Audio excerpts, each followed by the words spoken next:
नमस्कार विद्यार्थी मित्रांनो, कल्पवेध अकॅडमीमध्ये आपलं स्वागत आहे. आज आपण मराठी भाषेचा पेपर लिहायचा कसा, त्याची मांडणी करायची कशी आणि कसं मुद्देसूद आणि सुटसुटीत कसे लिहायचे याचा अभ्यास करणार आहोत. आपण मागच्या लेक्चरमध्ये प्रश्नपत्रिका कशी असते, त्यामध्ये किती प्रश्न असतात, ते प्रश्न किती मार्काला असतात, तसेच ओव्हरऑल पेपर किती मार्काला असतो याचा अभ्यास केलेला आहे. तरी थोडक्यात उजळणी म्हणून आपण म्हणू शकतो की मराठी भाषेचा पेपर यामध्ये 5 प्रश्न असतात. पहिला प्रश्न गद्य विभाग. पहिला विभाग असतो हा गद्य विभाग. पहिला प्रश्न गद्य विभागाशी संबंधित असतो, म्हणजे धड्यांशी संबंधित असतो, म्हणजे प्रकरणाशी संबंधित असतो. यामध्ये 3 उतारे दिलेले असतात. पहिला प्रश्न हा 18 मार्काला असतो, लक्षात ठेवा. मग दुसरा विभाग हा पद्य विभागासंबंधित आहे, म्हणजे कवितांसंबंधित आहे. यामध्ये देखील 3 घटक असतात. प्रश्न क्रमांक 2. मग दुसरा प्रश्न हा 16 मार्काला असतो. पहिला 18, दुसरा 16. तिसरा विभाग हा स्थूल वाचन म्हणून आहे. हा विभाग 6 मार्काला असतो. यामध्ये 3 कृती दिलेल्या असतात, त्यापैकी फक्त 2च लिहायच्या असतात. चौथा विभाग हा भाषाभ्यास व व्याकरणासंबंधित आहे. हा विभाग जवळपास 16 मार्काला असतो. किती मार्काला? तर 16. यामध्ये 2 उपघटक असतात, आणि लक्षात असू द्या.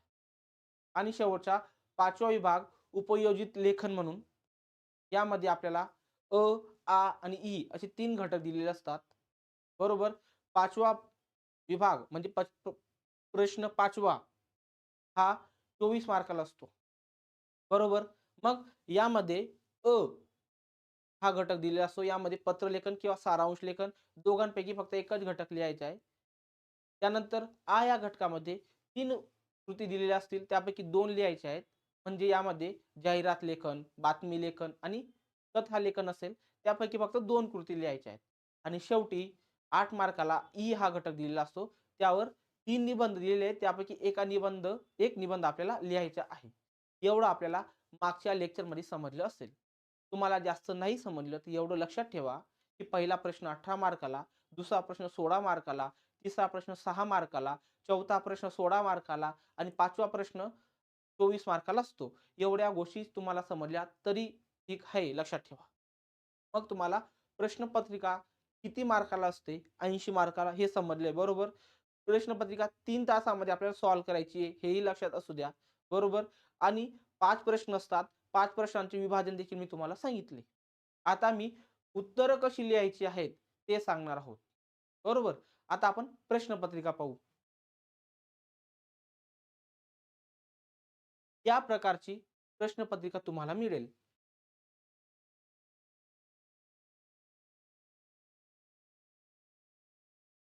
या प्रकारची प्रश्नपत्रिका तुम्हाला मिळणार आहे.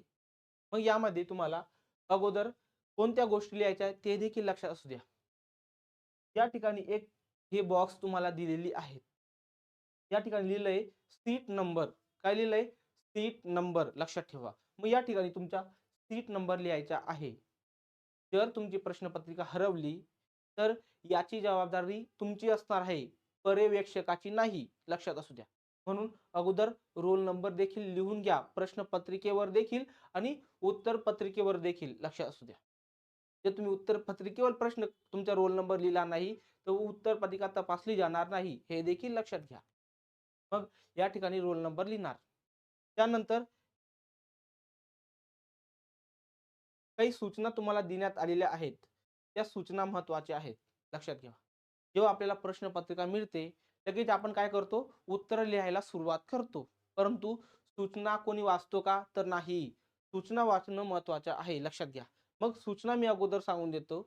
लक्षात ठेवा. पहिली सूचना दिलेली आहे.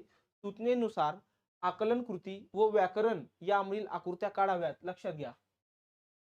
सूचनेनुसार आकलन कृतीमध्ये ज्या आकृत्या तुम्हाला दिल्या असतील, त्या आकृत्या काढणे बंधनकारक आहे. लक्षात घ्या. त्यानंतर आकृत्या पेनने काढाव्यात.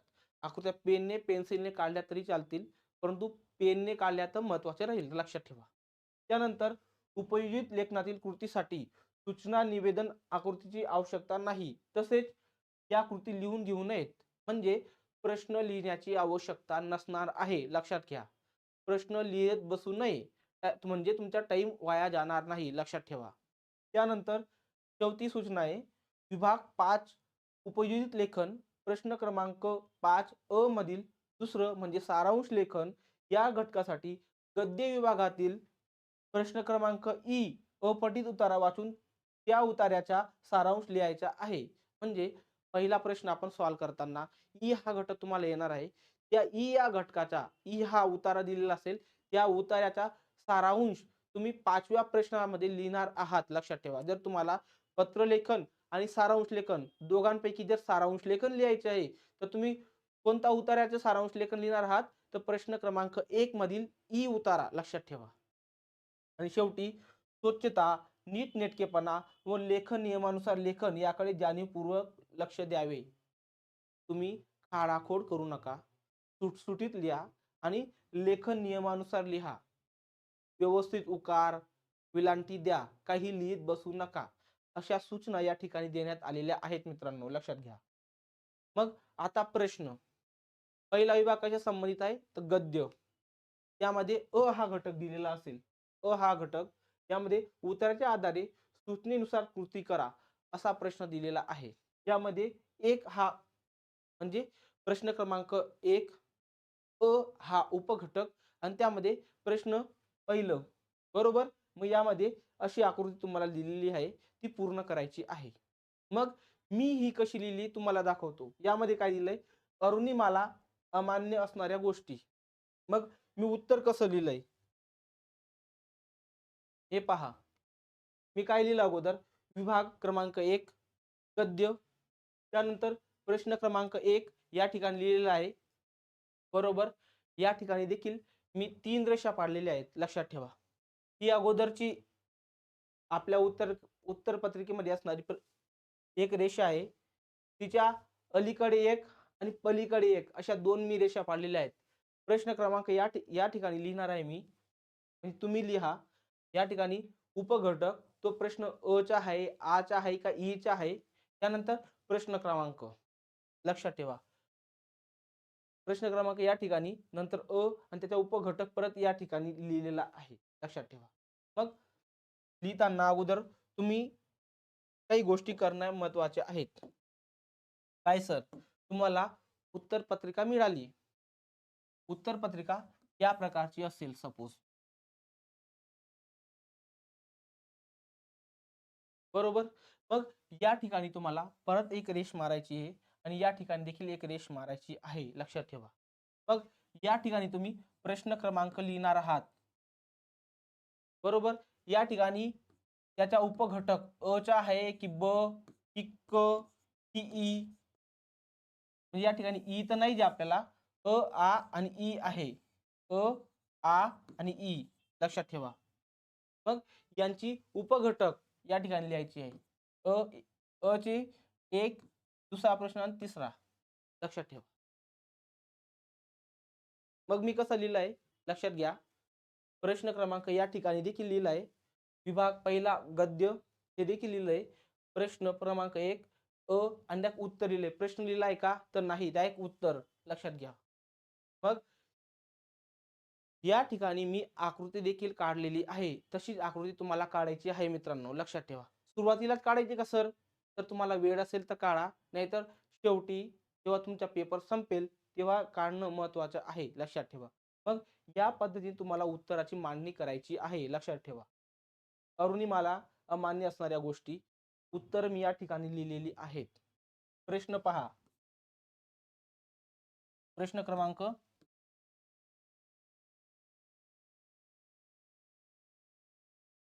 त्याच्या समोर बरोबर उत्तर. अ हा घटक देखील लिहिणं महत्त्वाचं आहे, लक्षात ठेवा. प्रश्न पहिला अ आणि त्याचे उपघटक. बरोबर. मग मी बॉक्स देखील काढलेला आहे. त्या ठिकाणी बॉक्स दिलेला होता प्रश्नपत्रिकेमध्ये. या ठिकाणी मी बॉक्स काढलेला आहे. त्याची उत्तरं देखील लिहिलेली आहेत. त्यानंतर इतर बॉक्स देखील दिलेला होता त्या ठिकाणी. हा पहिला अ अरुणिमाला अमान्य असणाऱ्या गोष्टी. मग मी उत्तर लिहिलं त्या ठिकाणी. अरुणिमाला अमान्य असणाऱ्या गोष्टी लक, भाग्य, किस्मत आणि डेस्टिनी लक्षात ठेवा. त्यानंतर त्या ठिकाणी हे सर्व उत्तर तुम्हाला कुठून लिहायची आहेत, तर उतार्यामधून शोधून लिहायची आहेत, लक्षात ठेवा. त्यानंतर दुसरा घटक दिलेला आहे, खालील चौकट पूर्ण करा. अशी चौकट दिलेली असेल, याचे उत्तर तुम्हाला कुठे सापडेल, उतार्यामध्ये असे बॉक्स काढायची आहे, जसं की मी तुम्हाला काढून दाखवलेलं आहे. हे पहा, बॉक्स आणि त्याची उत्तरं. मग यांना देखील बॉक्स केलं तर काही हरकत नाही. असे बॉक्स केले तरी काही हरकत नाही. अशा प्रकारे सुटसुटीत आपल्याला काय लिहायचे, उत्तर पत्रिकेमध्ये उत्तरं लिहायची आहेत, लक्षात घ्या. त्यानंतर केला, प्रश्नाचं उत्तर लिहिलं. मध्ये पहिलं, दुसरं आणि हे तिसरं. तर काय सर, की आपल्याला तिसरं स्वमत लिहायचं आहे. स्वमत तुम्ही पाहू शकतात, की सुटसुटीत आणि चांगल्या अक्षराने मी लिहिलेलं आहे. तसेच उत्तरं तुम्हाला लिहायची आहेत. चांगले अक्षर आणि सुटसुटीत, खाडाखोड करू नये, लक्षात घ्या. तुम्हाला उत्तर समजलं असेल.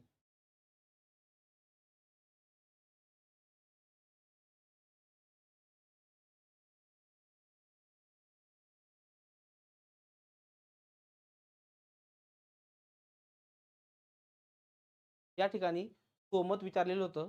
प्रश्न क्रमांक 1 चा तिसरा घटक, त्यामध्ये काय विचारणार आहे, स्वमत. स्वमत काय होतं, कर्तृत्ववान माणूस नशिबावर अवलंबून राहत नाही, याविषयी तुमचे मत सांगा. मग या ठिकाणी तुमचे मत लिहायचंय. तुम्हाला काय वाटतं, कर्तृत्ववान माणूस नशिबावर अवलंबून असतो का नसतो? असतो तर का असतो? फक्त हो नाही असं लिहायचं नाही, तर त्याचं का याचं उत्तर देखील लिहायचंय. म्हणजे थोडं मोठं उत्तर लिहायचंय, लक्षात ठेवा. हे महत्वाचं आहे. एवढं तुम्हाला समजायला पाहिजे. मग पहिला घटक, यामध्ये आकलन कृती पाहिली आपण. नंतर दुसरी आकलन कृती, बॉक्स देखील काढायचे. तिसरं स्वमत. स्वमत 3 मार्काला असणार आहे, लक्षात ठेवा. मग ज्याप्रमाणे मी लिहिलं या ठिकाणी, तसंच तुम्हाला लिहायचं आहे. तरच तुम्हाला 3 पैकी 3 गुण मिळतील. पुढेच तुमचे मार्क काटले जाणार नाहीत, लक्षात ठेवा. एवढं तुम्हाला समजलं असेल. आता दुसरा प्रश्न, आणि त्यामध्ये प्रश्न पहिल्यामध्ये हा घटक, यामध्ये देखील उताराच्या आधारे हे प्रश्न आपल्याला काय करायचे, सॉल्व्ह करायचे आहेत. मध्ये मध्ये काय आहे, तर चौकट पूर्ण करा. आगळची वैशिष्ट्ये, या प्रकारे बॉक्स दिलेली आहेत.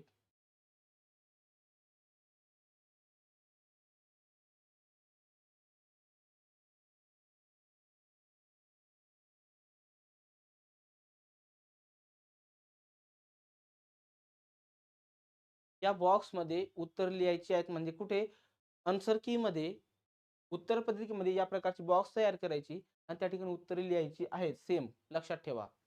मग हा पहिला,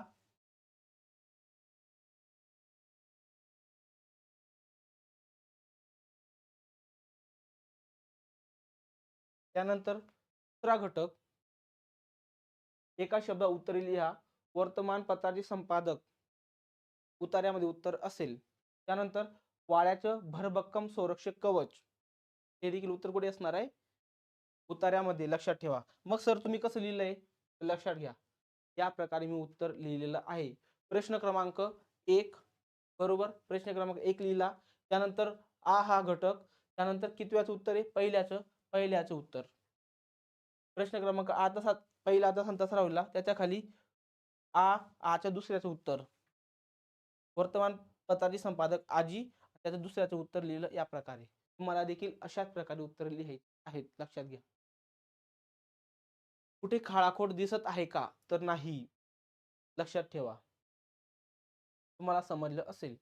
तिसरा प्रश्न कशा संबंधित असतो, मग तो असतो स्वमता संबंधित. स्वमत देखील पाहू शकता तुम्ही, कशा प्रकारचे स्वमत मी लिहिण्याचा प्रयत्न केलेला आहे. तसेच स्वमत तुम्हाला लिहायचे आहेत, सुटसुटीत, चुका न करता, खाडाखोड न करता. जर तुम्ही अशा प्रकारे तुमचे स्वमत लिहिलं, तर तुम्हाला पैकीच्या पैकी किती मार्क मिळतील, 3 पैकी 3 मार्क मिळतील, लक्षात ठेवा. तुम्हाला समजलं असेल.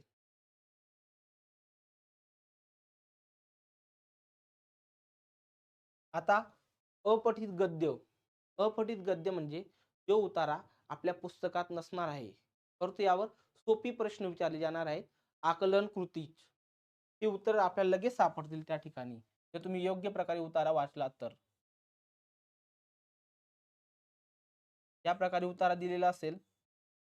यामध्ये पहिला प्रश्न दिलेला आहे, तुम्ही पाहू शकता. आकृतीबंध पूर्ण करा. ही आकृतीबंध पूर्ण करा. यामध्ये हे देखील लिहायचे आहे, नंतर उत्तर देखील लिहायचे आहे, लक्षात ठेवा. त्याप्रमाणे मी तुम्हाला लिहून दाखवलं आहे, लक्षात घ्या. अधिकारवाणीने जागा होणारा अहमभाव, लक्षात घ्या. त्यानंतर राष्ट्राचे प्रमुख असणारे राष्ट्रपती. अशा प्रकारे तुम्हाला उत्तर लिहायची आहेत पूर्ण वाक्यामध्ये. फक्त अहमभाव आणि राष्ट्रपती लिहू नका, हे देखील लिहा, लक्षात घ्या. एवढं तुम्हाला लक्षात पाहिजे. त्यानंतर दुसरा दुसरा घटक. हा पहिला प्रश्न पाहिला आपण. ई मधील दुसरा योग्य पर्याय निवडायचे आहेत. ई मध्ये प्रश्न क्रमांक 1 ई. मग अहंभावी माणसाजवळ नसणारी गोष्ट. मग कोणतं उत्तर असणार आहे ते पुढे लिहायचे, ज्या प्रकारे मी या ठिकाणी लिहिलं आहे. हे पहा, असेल तुम्हाला. आणि खाली दुसऱ्या प्रश्नाचे उत्तर.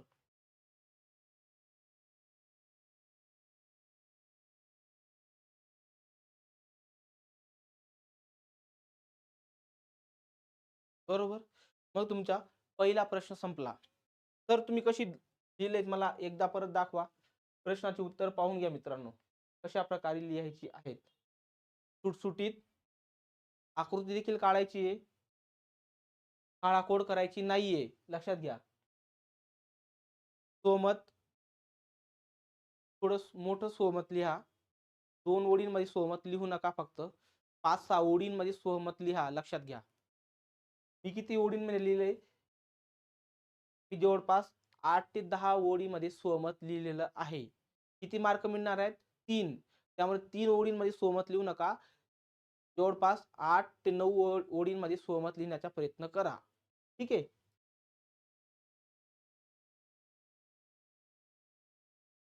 मला मांडणी दिसत असेल, कशा प्रकारे मी मांडणी केलेली आहे.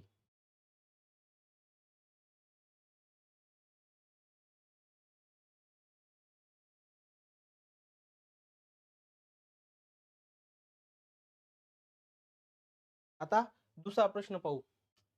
दुसरा विभाग कोणता विभाग? पद्य. बरोबर. नवीन प्रश्न, नवीन याच्यावर सुरुवात करणं महत्वाचं आहे, लक्षात ठेवा. त्याच्याच खाली पहिला प्रश्न संपला, त्याच्याच खाली दुसरा प्रश्न सुरू करू नये. नवीन पेजवर नवीन प्रश्न सुरुवात करावी, लक्षात ठेवा. विभाग दुसरा पद्य. यामध्ये काय? कवितेच्या आधारे सूचनेनुसार कृती करा. मग आकृती पूर्ण करायला लावलेली आहे. वस्तू जवळ नसलेल्या बाबी. मग ही आकृती आपल्याला काढायची आहे उत्तर पत्रिकेमध्ये. त्याची उत्तर देखील लिहायची आहेत. कशावरून? तर या कवितेवरून. कविता दिलेली असेल. दुसरा प्रश्न आहे कारणे द्या म्हणून. प्रश्न क्रमांक 2 मध्ये पहिली अ हा घटक, त्यामध्ये आकलन कृती पूर्ण करा. त्यानंतर दुसरे कारणे द्या. नंतर आहे तिसरा घटक, त्यामध्ये काय असणार आहे? तर काही ओळी दिलेल्या असतील, त्यांचा अर्थ आपल्या शब्दात लिहायचा आहे, लक्षात ठेवा. आणि शेवटी काव्य सौंदर्य लिहायचं आहे. प्रश्न क्रमांक 2, त्यामध्ये अ हा घटक, त्यामध्ये चौथा उपघटक, त्यामध्ये काय लिहायचंय? काव्य सौंदर्य, लक्षात ठेवा. एवढं तुम्हाला समजलं असेल. तर मग तुम्ही याची उत्तर दाखवली नाहीत, तर उत्तर पहा मी कशा प्रकारे लिहिलेली आहेत. विभाग 2 पद्य. या ठिकाणी देखील पाहू शकता तुम्ही. प्रश्न क्रमांक 2, प्रश्न क्रमांक 2 अ च पहिल्याचे उत्तर समोर लिहिलेलं आहे उत्तर. मग वस्तू जवळ नसलेल्या बाबी, मन आणि जीव, लक्षात ठेवा.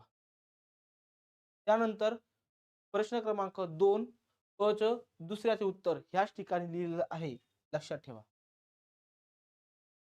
एवढं तुम्हाला समजलं असेल. कसं लिहिलंय सर? अक्षर भारी दिसतंय, तसंच अक्षर तुम्हाला काढायचं आहे, लक्षात ठेवा. त्यानंतर तिसरा घटकामध्ये काय विचारलंय तर 2 ओळींचा अर्थ, की 2 ओळींचा अर्थ माझ्या शब्दात लिहिलेला आहे. त्यानंतर चौथा काव्य सौंदर्य पहा. अशा प्रकारे तुम्हाला लिहावं लागेल. बरोबर? त्यानंतर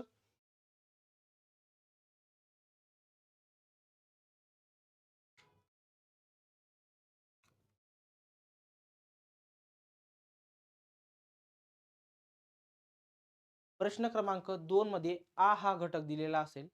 आ या घटकामध्ये 2 कवितांची नावं दिलेली असतील. त्यापैकी एका कवितेचे तुम्हाला कवी, त्यानंतर त्यांचा विषय आणि ती कविता तुम्हाला आवडते तर का आवडते, आवडत नाही तर का आवडत नाही याचे कारण लिहायचे आहे. मग सेम या पद्धतीने तुम्हाला आकृती कशामध्ये काढायची आहे तर उत्तरपत्रिकेमध्ये काढायची आहे. आकाशी झेप घे रे किंवा खोद आणखी थोडेसे या 2 कविता तुम्हाला दिलेल्या असतील. त्यापैकी फक्त एका कवितेचे तुम्हाला काय कवीचे नाव, नंतर विषय आणि जर ती कविता तुम्हाला आवडली असेल तर का आवडते आणि आवडत नसेल तर का आवडत नाही हे उत्तरं लिहायची आहेत. मी एका कवितेचे लिहिलंय आकाशी झेप घे रे. त्यामध्ये पहिलं प्रस्तुत कवितेचे कवी जगदीश केबुडकर, नंतर विषय कवीचा विषय देखील लिहिला आहे आणि आवडलं आहे तर का आवडलंय ते देखील लिहिलेलं आहे. लक्षात ठेवा. या प्रकारे तुम्हाला चौकटमध्येच म्हणजे आकृतीमध्येच लिहायचे आहे. लक्षात ठेवा. तुम्हाला प्रश्न क्रमांक देखील लिहून पाहून घेशाल. प्रश्न क्रमांक 2चं आचं उत्तर बरोबर या प्रकारे तुम्हाला लिहायचं आहे. प्रश्न क्रमांक नाही लिहिला तरी तुमचे प्रश्न काय जातील काटले जातील. लक्षात ठेवा. प्रश्न क्रमांक लिहा. तो कोणत्या घटकाचा आहे? आचा आहे, ईचा आहे ते देखील लिहिणं महत्वाचं आहे मित्रांनो. त्यानंतर ई हा घटक दिलेला आहे.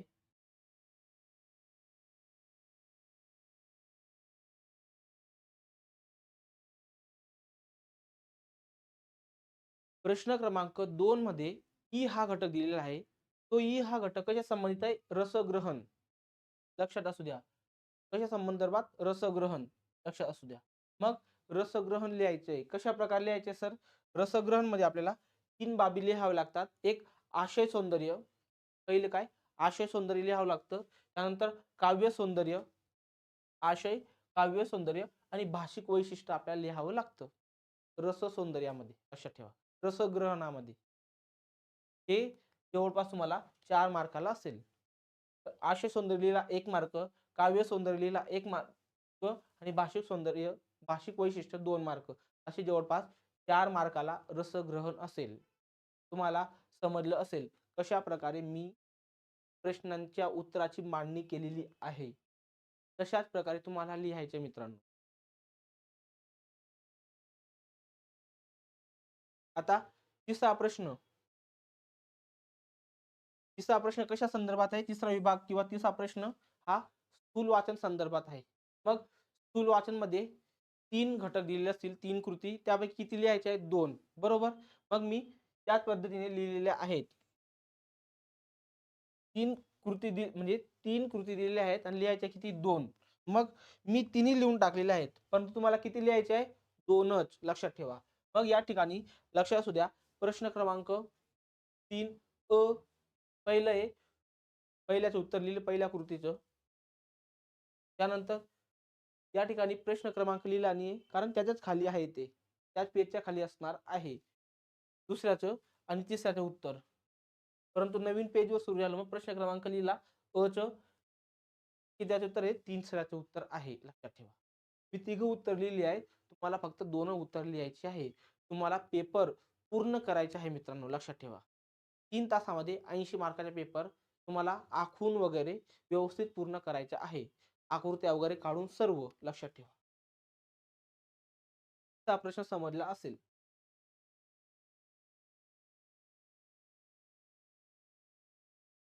आता प्रश्न चौथा कशा संदर्भात असणार आहे? भाषाभ्यास किंवा व्याकरण लक्षात ठेवा. यामध्ये अ आणि आ असे 2 घटक असणार आहे. अ मध्ये तुम्हाला समास. त्यानंतर समासानंतर आपल्याला लिहायचं काय?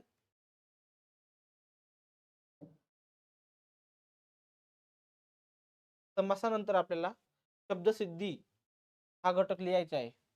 कोणता घटक? शब्दसिद्धी. 4 शब्द दिलेले असतील. या प्रकारे आपल्याला हे तयार करायचे आहे.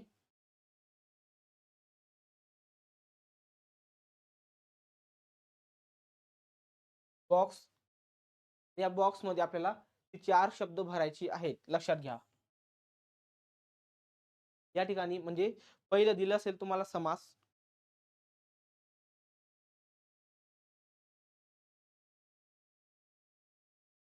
बरोबर. मग समासाचे या प्रकारे विग्रह दिलेला असेल किंवा एखादी रिकामी जागा दिलेल्या असतील या प्रकारे, तर तुम्हाला ही उत्तरं अशा बॉक्स काढून पूर्ण करायची आहेत. जसं की मी पूर्ण केलेलं आहे. लक्षात घ्या. हे पाहू शकता तुम्ही. प्रश्न क्रमांक काय? विभाग 4 भाषाभ्यास. प्रश्न क्रमांक 4 अ च पहिल्याचं उत्तर. मग पहिल्याचं मी पूर्ण केलेलं आहे. तुम्ही पाहू शकता. पहिला हा समासाशी संबंधित आहे. दुसरा प्रश्न हा शब्दसिद्धीशी संबंधित आहे. दुसरा लक्षात ठेवा. अशा प्रकारचे बॉक्स तुम्हाला काढायचे आहेत आणि उत्तरं लिहायची आहेत त्या बॉक्समध्ये. लक्षात घ्या. त्यानंतर तिसरा प्रश्न हा कशाची म्हणजे प्रश्न 4थ्यामध्ये अ हा घटक या घटकामध्ये तिसरा प्रश्न हा वाक्यप्रचाराशी संबंधित आहे. बरोबर. मग वाक्यप्रचार दिलेले असतील. तुम्हाला प्रश्न देखील दाखवतो.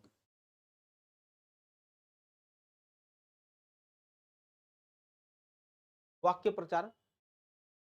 खालीलपैकी कोणत्याही 2 वाक्यप्रचारांचा अर्थ सांगून त्यांच्या वाक्यप्रचारांचा वाक्यात उपयोग करा. म्हणजे दिलेले असतील 4 उत्तर लिहायची दोघांची 2 त्यांचे अर्थ लिहायचे आणि वाक्यात उपयोग करायचे आहेत. लक्षात ठेवा.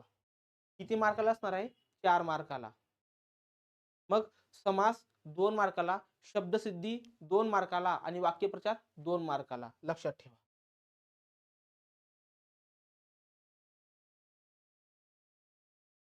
या प्रकारे तुम्हाला अर्थ सांगून वाक्यात उपयोग करायचे आहेत. मी केलेलं आहे.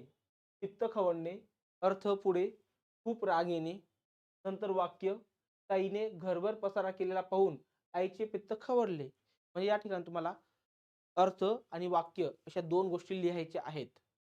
अर्थ देखील सांगायचा वाक्यप्रचाराचा आणि वाक्य देखील लिहायचं आहे. किती यांचं?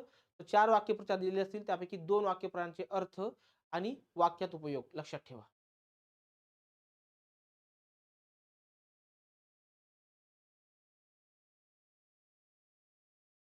त्यानंतर आ हा घटक दिलेला आहे. प्रश्न क्रमांक 4 आ यामध्ये व्याकरण विचारलेलं असेल. यामध्ये पहिला घटक दिलेला असेल शब्दसंपत्ती या घटकाशी संबंधित. मग यामध्ये शब्दसमूहाबद्दल एक शब्द लिहा अशी कृती असेल. शब्दसमूहाबद्दल एक शब्द लिहा. किती मार्काला? 1. नंतर यामध्ये दुसरा घटक असेल समार्थी शब्द. नंतर विरुद्धार्थी शब्द आणि एका शब्दापासून काही शब्द तयार करायचे आहेत. लक्षात असू द्या. मग प्रश्न क्रमांक 4 आ हा घटक त्यामध्ये पहिला प्रश्न यामध्ये परत सब घटक आहेत. मग पहिला कशा संबंधित शब्द समूहाबद्दल एक शब्द, नंतर समार्थी शब्द, नंतर विरुद्धार्थी शब्द, नंतर एक शब्द दिलेला असेल त्यापैकी इतर शब्द तयार करायचे आहेत. लक्षात ठेवा. एवढं तुम्हाला समजलं असेल.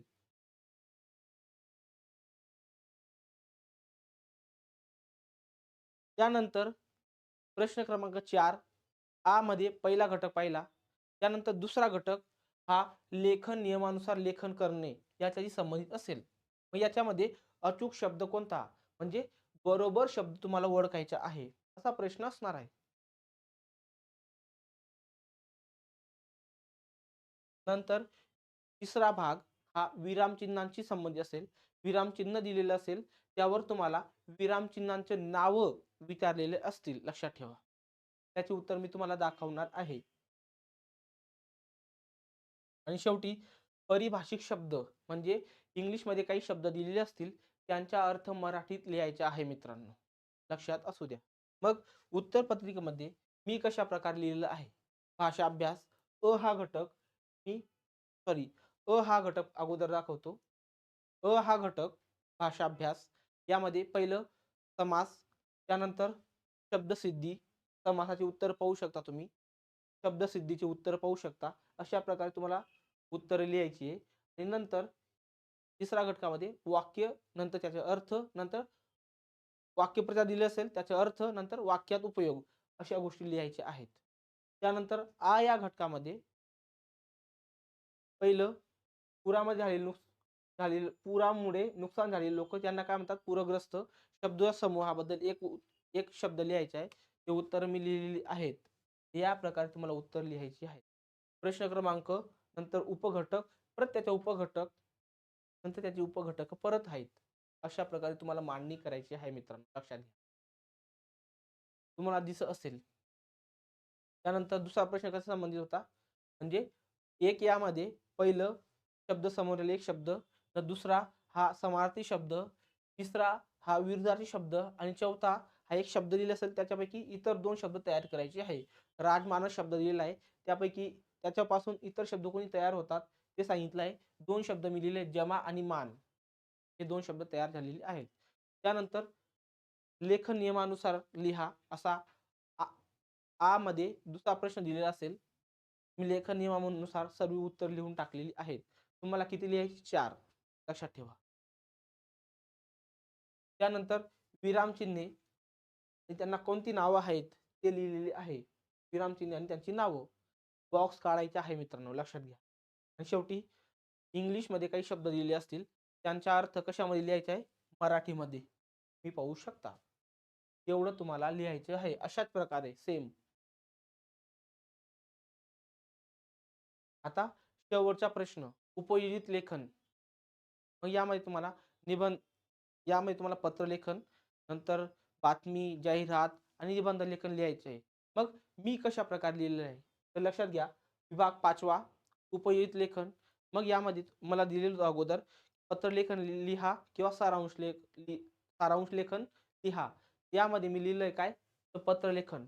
तेही पत्र मी मागणी पत्र लिहिलेलं आहे. 2 पत्र लिहिले असतील त्यापैकी एक पत्र लिहायचे कोणतंही, किंवा सारांश लेखन लिहायचे. तिघांपैकी काहीही लिहू शकता. मी काय लिहिलंय? मागणी पत्र. कारण यामध्ये मार्क जास्त मिळण्याचे चान्सेस जास्त असतात. लक्षात ठेवा. उपयोजित लेखन यामध्ये पत्रलेखन लिहिलंय. मग पत्ता, इतर गोष्टी,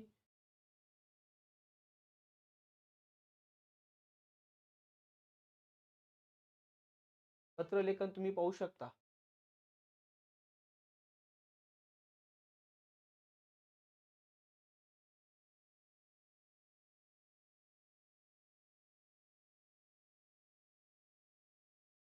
विभाग कितवा? 5वा. बरोबर. नाव उपयोजित लेखन. यामध्ये हा घटक दिलेला आहे. या घटकामध्ये 2 गोष्टींपैकी एक गोष्ट करायची आपल्याला. पत्रलेखन लिहायचं आहे, नाहीतर सारांश लेखन लिहायचं आहे. बरोबर. मग पत्रलेखन यामध्ये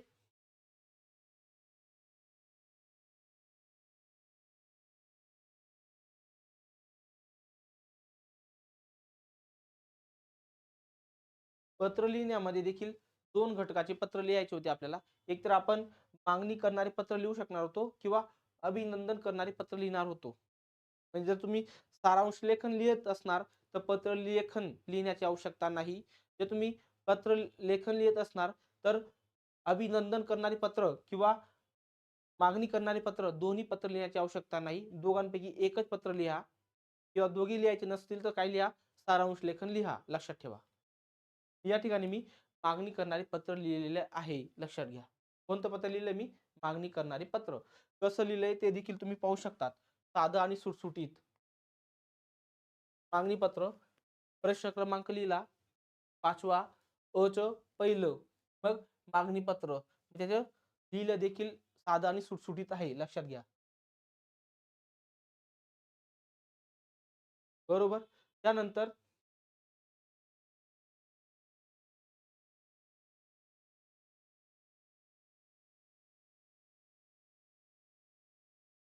त्यानंतर हा घटक दिलेला आहे. या घटकामध्ये 3 कृती दिलेल्या असतील. यामध्ये जाहिरात लेखन, बातमी लेखन आणि कथा लेखन. त्या 3 पैकी 2च गोष्टी लिहायच्या आहेत. एक जाहिरात लेखन किंवा जाहिरात लेखन लिहा किंवा बातमी लेखन किंवा कथा लेखन. तिघांपैकी फक्त 2च गोष्टी. यामध्ये मी जाहिरात लेखन आणि बातमी लेखन या 2च गोष्टी लिहिलेल्या आहेत. मी कथा लेखन लिहिलेलं नाही. तिघी गोष्टी लिहिल्या तर मला वेळ पुरणार नाही, लक्षात ठेवा. आणि त्याचे एक्स्ट्रा मार्क देखील आपल्याला मिळणार नाही तिघी गोष्टी लिहिल्या तरी. मग 2च गोष्टी लिहा आणि ते चांगल्या प्रकारे लिहा. जसं की मी लिहिलं आहे. या ठिकाणी मी काय लिहिलंय? जाहिरात लेखन. अशा प्रकारे जाहिरात तयार करावी लागते. लक्षात घ्या. एक हेडलाईन, नंतर महत्त्वाच्या गोष्टी, स्टार वगैरे करून, पत्ता वगैरे, नंतर वेळ, नंतर इतर संपर्क, मेल वगैरे बऱ्याच गोष्टी या प्रश्नपत्रिकेमध्ये दिलेल्या असतील. परंतु तुम्हाला अशाच प्रकारे सुटसुटीत लिहायचे आहे मित्रांनो. मग अगोदर प्रश्न क्रमांक, नंतर आचं पहिलं, बरोबर? त्यानंतर मी बातमी लेखन लिहिलेलं आहे. बातमी लेखन. मग यामध्ये अगोदर मी प्रश्न क्रमांक, नंतर हा घटक आणि बातमीचा प्रश्न कितवा आहे? दुसरा. नंतर बातमी लेखन. खाडाखोड केलेली आहे का मित्रांनो? तर नाही. आणि आता शेवटचं ते म्हणजे निबंध लेखन.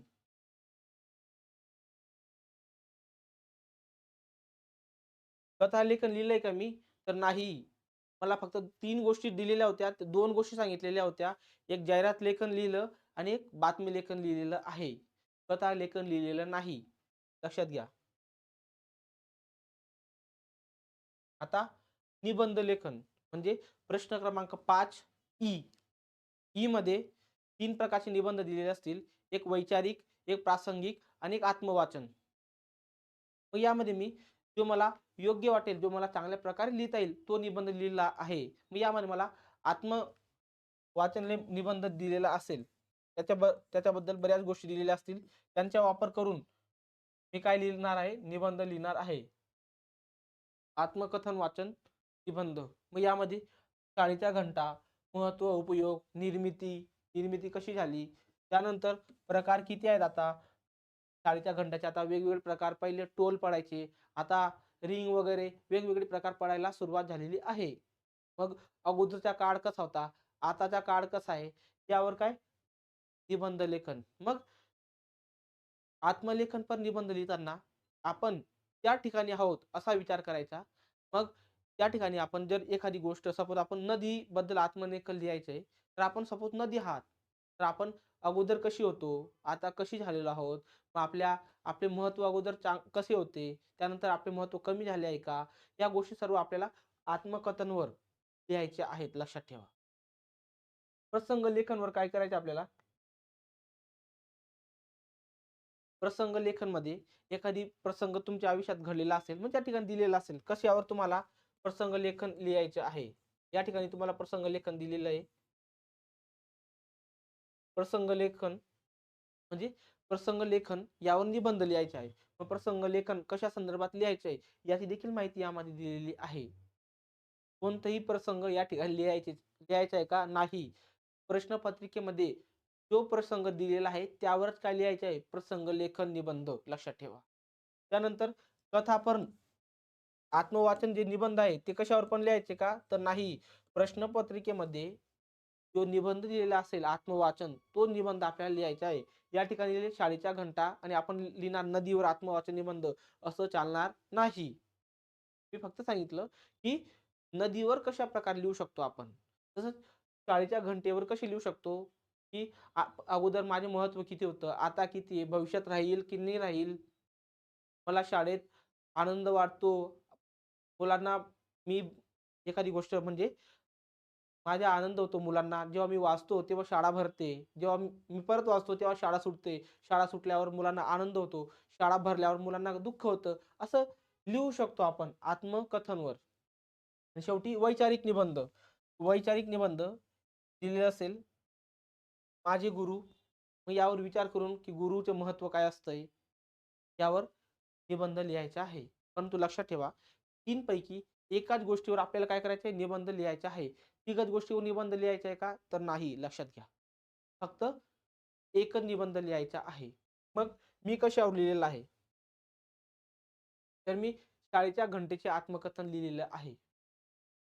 त्यावर मी जवळपास 3 पेज म्हणजे दीड पेजचे एक पूर्ण पेज, त्याच्या मागचं अर्ध पेज असे एवढा निबंध लिहिलेला आहे. कारण 8 मार्काला हा निबंध आहे.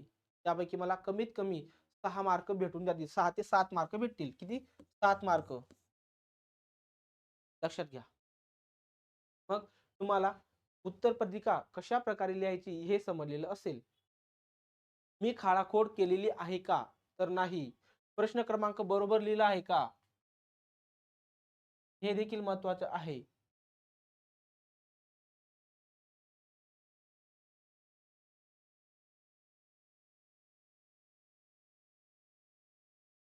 या ठिकाणी तुम्ही पाहू शकता प्रश्न क्रमांक 5 ई दुसरा निबंध आहे तो आत्मकथन. लक्षात ठेवा. प्रश्न क्रमांक लिहिणं देखील महत्त्वाचं आहे मित्र.